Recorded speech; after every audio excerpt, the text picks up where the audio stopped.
Assalamualaikum warahmatullahi wabarakatuh.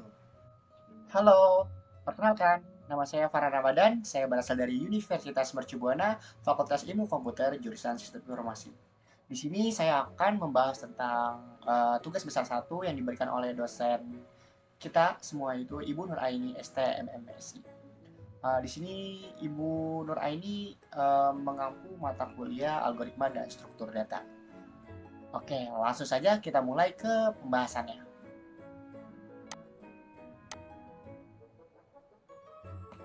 Nah, di sini saya akan menjelaskan tentang pertanyaan yang diberikan oleh Ibu Nur Aini pada tugas besar satu kali ini. Yang pertama, mengapa tipe data penting dalam sebuah pemrograman? Yang kedua, jelaskan apa itu percabangan dan jenis-jenis percabangan dan penerapannya dalam pembuatan program. Ketiga, jelaskan bentuk-bentuk perulangan atau looping sederhana dan perulangan bersarang atau nested. Yang keempat, bagaimana cara membuat fungsi dalam bahasa C++, cara penamaan fungsinya, pendeklarasian fungsinya, pembuatan parameter, dan juga pemanggilan fungsi, dan juga nilai baik atau logaritma. Yang kelima, kita praktek, yaitu membuat fungsi untuk menukar dua bilangan dengan menggunakan pengiriman parameter secara acuan. Oke, langsung saja pembahasan nomor satu.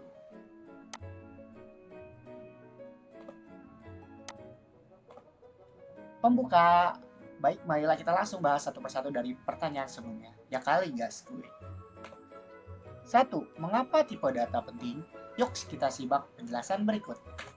Tipe data penting karena tipe data dibutuhkan agar compiler mengetahui bagaimana data akan digunakan. Pemrograman komputer terdiri dari beberapa tipe data yang umumnya bisa digunakan untuk menentukan nilai dari data. Tipe data tuh ada apa aja? Tipe data tuh ada 6 yang perlu kita ketahui. Yang pertama integer, kedua floating point, ketiga karakter atau char, keempat string, kelima boolean, dan keenam array. Integer sendiri itu adalah bilangan bulat atau tipe data numerik yang biasa digunakan apabila bertemu dengan bilangan bulat. Nah, yang kedua ada floating point, yaitu jika integer berbentuk bilangan bulat, maka floating point adalah tipe bilangan pecahan atau desimal yang menangani bilangan desimal. Tipe data ini juga memiliki bagian desimal di akhir angka untuk memiliki titik atau floating point. Yang ketiga ada char, yaitu tipe data ini digunakan untuk menyimpan angka, huruf, simbol, tanda baca, atau spasi kosong.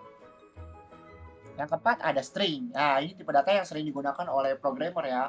Tipe data string ini terdiri dari kumpulan karakter yang mencakup angka, huruf, dan jenis karakter lainnya seperti teks biasa. Yang kelima ada boolean, yaitu ada true, ada false, gampangnya gitu aja. Maksudnya gimana? Maksudnya, tipe data boolean ini merupakan tipe data pemrograman yang memiliki dua nilai, hanya dua nilai, yaitu benar, true, dan salah, false. Jadi hasilnya hanya dua, true dan false. Yang keenam, array. Array ini yang paling suka dipakai oleh programmer ya apabila sudah tingkat lanjut. Tipe data ini itu termasuk tipe data yang composite atau penggabungan banyak tipe data itu karena dapat menyimpan beberapa nilai dalam satu variabel. Oke, kita lanjut.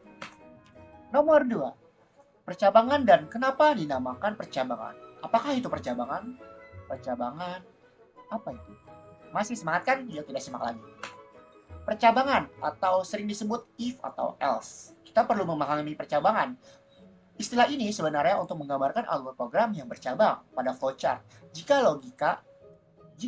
pasti ada maka. Jika saya pergi pas hujan, maka saya nggak jadi pergi. Ya kalau hujan ngapain pergi dong. Digambarkan dalam bentuk cabang, karena itu ini disebut percabangan. Selain percabangan, struktur ini juga disebut control flow atau alurnya kontrol itu decision atau keputusan, struktur kondisi atau struktur if, jika dan sebagainya. Ada 6 jenis percabangan di antaranya yang perlu kita ketahui. Yang pertama yaitu percabangan if, yang kedua percabangan if dan else, yang ketiga abis else, if lagi, yang keempat ada split case yaitu untuk case tertentu, yang kelima ada percabangan dengan operator ternary, yang keenam ini dia if bersarang atau nested if. Bagaimana contoh penerapan dalam pembuatan program? Oke. Percabangan if merupakan percabangan yang hanya memiliki satu blok pilihan. Ini contoh ya, saat kondisi bernilai benar. Coba perhatikan flowchart di bawah berikut ini. Kita perhatikan flowchart ini. Flowchart tersebut, kalau kita baca dari mulai kita belanja di atas 100.000, maka di voucher ini jika dia belanja di atas 100.000, iya dapat hadiah, dapat giveaway. Kalau di bawah 100.000 nggak dapat apa-apa, cuma terima kasih sudah belanja. Gitu. Jadi kalau di bawah 100.000 gimana? Ya pesannya nggak ditampilkan dong, karena dari mulai langsung selesai kalau di bawah 100.000 gitu. Bagaimana cara membuat kodenya? Baiklah, kodeannya seperti ini. Mari kita buat file bernama if.cpp, kemudian diisi dengan kode berikut. Kalian boleh coba, saya udah nyoba ya. Dan inilah hasilnya. Kode ini saya ambil dari petani kode. Kalian bisa mengunjungi situs tersebut sebagai bahan referensi. Tuh, kalau dia belanja di atas 100.000 pasti dapat hadiah. Kalau di belanja 98.000 karena di bawah 100.000 dia nggak dapat apa-apa, cuma dapat terima kasih sudah berbelanja di toko kami. Itu contoh if. Lanjut. Nomor 3, bentuk perulangan sederhana dan perulangan bersarang. Baru nomor 3, jangan kasih kendor ya. Apa itu perulangan bersarang atau bertingkat? Loop atau looping atau perulangan. Ada yang bersarang, ada yang bertingkat. Adalah sebuah perulangan yang berada atau terletak di dalam peruangan yang lain. Contoh yang simpel adalah hubungan antara bumi, bulan, dan matahari. Nah, ini saya kasih contoh nih, bumi, bulan, matahari. Yang pertama, bulan mengelilingi bumi. Bulan mengelilingi bumi. Yang kedua, bumi mengelilingi matahari. Disebutnya apa? Revolusi. Kalau bumi muter aja namanya rotasi. Akhirnya, bulan juga ikutan mengelilingi matahari karena bumi pun mengelilinginya. Ini disebut looping atau perulangan. Cukup mudah kan jika dipahami? Lanjut. Bentuk perulangannya, untuk yang perulangan kita memiliki dua, yaitu perulangan sederhana dan perulangan bersarang. Perulangan yang termasuk dalam content loop atau sederhana ada tiga, bisa kita coba. Ada perulangan perulangan for each, dan perulangan repeat. Untuk perulangan yang termasuk dalam uncounted loop, yaitu yang tidak terhitung atau bersarang, yaitu ada while, ada do, dan ada while lagi. Seperti itu. Oke, kita sudah masuk ke bentuk perulangan. Selanjutnya, nomor 4. Bagaimana cara membuat fungsi dalam bahasa C++? Cara penamaan fungsi, pendeklarasian fungsi, pembuatan parameter, pemanggilan fungsi, dan nilai balik atau return. Ini akan lebih panjang. Yuk dikit lagi, semangat ya. Cara membuat fungsi. Yang pertama, fungsi biasanya akan mengembalikan sebuah nilai dari hasil prosesnya. Karena itu, kita harus menentukan tipe data untuk nilai yang akan dikembalikan. Apabila fungsi tersebut tidak memiliki nilai kembalian, maka kita harus menggunakan tipe void, yaitu atau untuk menyatakan kalau fungsi tersebut tidak akan mengembalikan nilai apa-apa. Nah, contohnya begini. Integer itu tipe data nilai kembalian. Untuk integer parameter ini adalah tipe data parameter. Ini nama fungsinya. Di bawahnya ada tubuh fungsi dan kode program dari fungsi. Untuk penamaan fungsi tersendiri, lalu untuk parameter bersifat opsional. Parameter opsional ya, boleh ada, boleh enggak, tergantung dari fungsi yang dibuat. Jika fungsi itu membutuhkan input, maka kita membutuhkan parameter. Nama fungsi harus mengikuti ketentuan tulisan identifier. Contoh penamaan fungsi, misalnya kita mau ngambil check number integer A. Nama fungsinya bisa check number, atau check number, C-nya huruf kecil, atau check underscore number. Boleh gak cek spasi number? Oh, nggak boleh. Fungsi itu harus nyambung dalam satu karakter atau dalam satu kata. Next, pendeklarasian fungsi. Sebelumnya, kita membuat fungsi dengan cara mendefinisikan langsung fungsinya. Ini ada contohnya di sini ya. Kita juga bisa membuat dengan deklarasi. Apa bedanya dengan yang tadi? Jika kita membuat fungsi secara definisi, kita harus membuat fungsinya di atas fungsi main. Jika dibuat di bawah fungsi main, maka program akan error. Nih, maksudnya fungsi main ini nih. Nah, kita udah buat di atasnya tuh void hello. Soalnya program C++ dieksekusi dari atas ke bawah, tapi berkat deklarasi masalah ini bisa teratasi. Deklarasian fungsi, itulah fungsinya pendeklarasian. Oke, kita lanjut. Pembuatan parameter. Pembuatan parameter ini, parameter adalah variabel yang menyimpan nilai untuk diproses di dalam fungsi. Parameter berfungsi untuk menyimpan nilai yang akan ke fungsi. Contohnya ini, void say hello, string name, huruf awal, code hello, dia memanggil hello, name, namanya siapa, terus ke apa namanya ini, tanda seru slash n. Ini adalah pembuatan parameter contohnya. Lanjut. Setelah itu ada namanya pemanggilan fungsi. Untuk pemanggilan fungsi tersendiri, fungsi merupakan elemen utama dalam C++. Karena bahasa C++ sendiri terbentuk dari kumpulan fungsi-fungsi Dalam setiap program setidaknya terdapat satu fungsi utama yang merupakan fungsi awal pemanggilan program, yaitu fungsi main. Contohnya apa tadi? Integer main. Oke. Untuk fungsi balik atau nilai balik fungsi. Nah, sebuah fungsi ini dapat tanpa instruksi return atau tidak mengembalikan nilai hasil proses, mempunyai sebuah instruksi return atau memiliki beberapa instruksi return lebih dari satu. Untuk fungsi yang tidak mengembalikan nilai, maka return tipenya dapat ditulis void, artinya nggak bakal ada nilai apa-apa. Nah, contoh sebutan fungsi yang memiliki dua instruksi return tanpa kondisi ini di bawah nih, float hitung, float n1, n2, float. Nah, kurang tahu ini return tambah, kalau misalnya dia nggak, misalnya dia nambah, balik lagi ke return kurang. Terus ini tidak akan dikerjakan. Kenapa? Karena dia nambah. Pertamanya tambah gitu di row keempat ini. Ya. Terus letak instruksi return disesuaikan dengan kebutuhannya.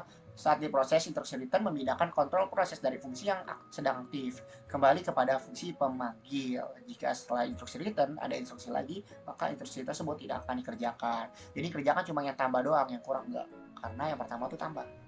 Oke. Lanjut. Nomor 5, yang terakhir. Yuk, terakhir sambil praktekin ya. Mari kita membuat fungsi untuk menukar dua bilangan dengan menggunakan pengiriman parameter secara acuan. Berarti nukar dua bilangan, namanya swap number. Kita butuh fungsi void, swap number, dan return. Lanjut. Maksudnya gimana tuh? An ini saya. Gampang kok. Yuk kita ketik kode di bawah ini.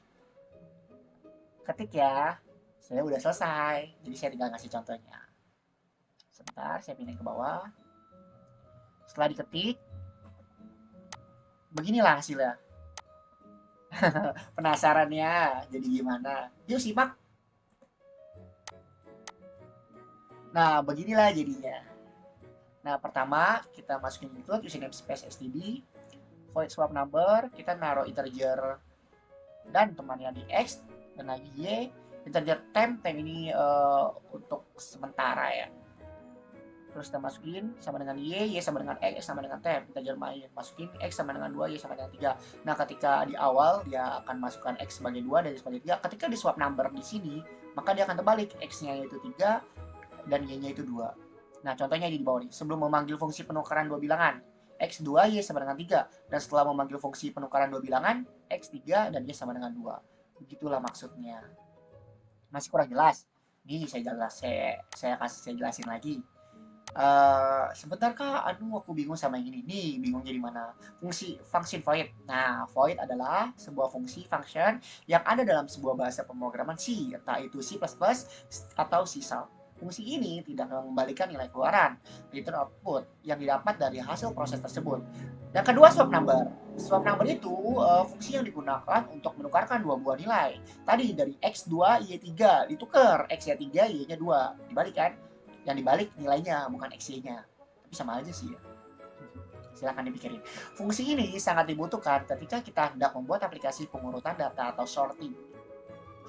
Integer temp apa kak? Integer temp ini. Jadi temp adalah ID tipe integer yang menyimpan nilai integer apapun. Nama ini banyak digunakan saat menukar dua nilai variabel begitu. Oke. Nah, yang terakhir saya ada sedikit quotes. Quotes-nya apa tuh? Tinggal dibaca. Programmer adalah menantu idaman, di mana kamu bisa mendapatkan seseorang yang ideal dengan satu paket lengkap, yaitu kesabaran, kemampuan, dan kesungguhan. Ini kata-kata dari someone who love you, itu seorang yang mencintai kamu. Oke, kita sudah di akhir penghujung penjelasan dari tugas besar saya. Baiklah, yang ini yang terakhir. Thanks. Jika ada pertanyaan, kalian bisa email ke saya, atau mengirim WhatsApp, atau juga bisa mengunjungi GitHub saya, yaitu github.com/Alvaren. Di sini ada Instagram, LinkedIn, TikTok, cuma saya nggak isi ya. Nah, PPT ini saya persembahkan. PPT ini saya dapat dari Slides.go, dari Flaticon juga, dan dari Flatic juga. Terima kasih semuanya untuk perangkat-perangkat membantunya. Ini sangat membantu saya dalam buat PPT. Ya, beginilah penjelasan dari saya dan yang saya rangkum hari ini. Mohon maaf Ibu Nuraini, saya mengumpulkan TB-nya telat dari apa jam yang diberikan. Mohon maklum karena di samping saya bekerja, saya juga kuliah. Terima kasih Bu Nuraini telah menonton video dari saya. Saya izin pamit. Sampai jumpa. Wassalamualaikum warahmatullahi wabarakatuh. Selamat malam.